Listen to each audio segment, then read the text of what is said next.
तुम कुछ तो कहो सुमन, आखिर तुम कुछ तो कहो। हे महाराज, जब मैं आपकी आज्ञा पर उन्हें छोड़ने गया तो पहले तो उन्होंने रथ पर बैठने से इनकार कर दिया और मेरे बार बार कहने पर भी वो रथ पर विराजमान नहीं हुए और मैं सारे रास्ते उन्हें मनाता रहा कि आप अयोध्या वापिस चलिए और उन्होंने मेरी एक भी नहीं मानी। जब वो गंगा पार करने लगे तब भी मैंने उन्हें बहुत बार कहा वापिस चलो महाराज, वापिस चलो।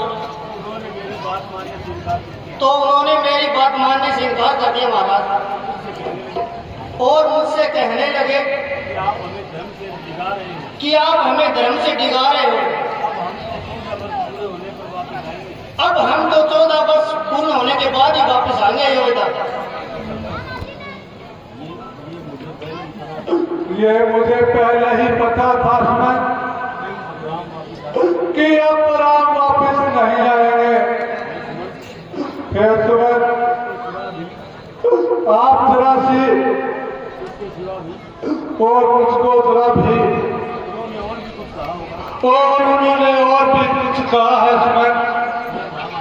हाँ महाराज,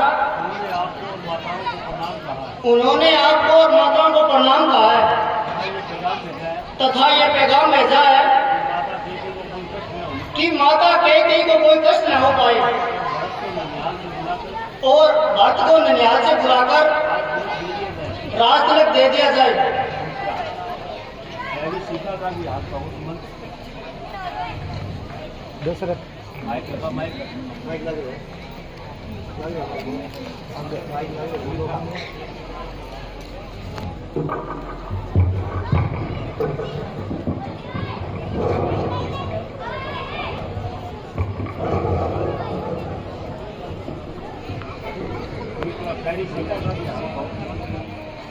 सुमत प्यारी सीता का भी कुछ हाल कहो। महारानी जी, वो तो मुड़ मुड़ कर अयोध्या की तरफ देख रही थी और रो रही थी।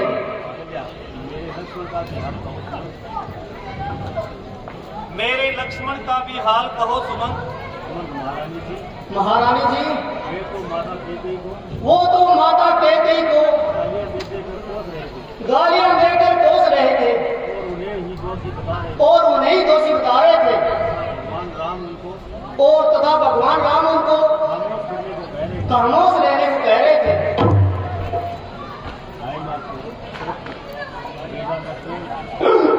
बेटा लक्ष्मण,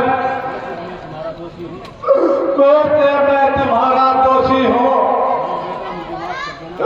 मुझे तुम बेटा माफ कर देना। मैं अब उस दुनिया से कुछ करने वाला हूँ। हे महाराज, अब रोने धोने से कोई फायदा नहीं। जो हो चुका महाराज, अपने आप को संभालिए, नहीं तो सारे खानदान का नाश हो जाएगा। नहीं तो सारे खानदान का नाश हो जाएगा। आए बेटा राम, आए बेटा राम,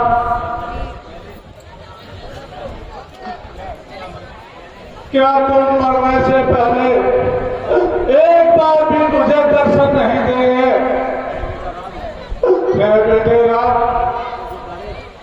हे मेरे चाँद के तारे,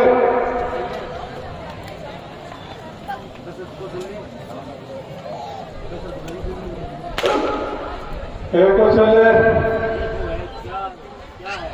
मैं देखो क्या है, मैं देखो क्या है कौशल्य। नहीं कौशल्य, मुझे यो ही वैभ हो रहा है। नहीं नहीं, कुछ नहीं, कुछ नहीं कौशल्य, यो ही मेरे वैभ सा है कौशल्य। नहीं कौशल्य, ये वैभ नहीं है, वो देखो, वो वैभ नहीं है कौशल्य।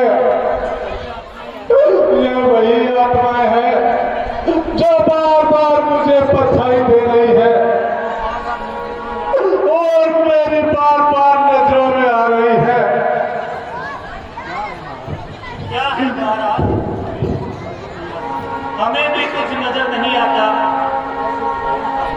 आपको तो ऐसे ही भैंसा हो गया है। बहन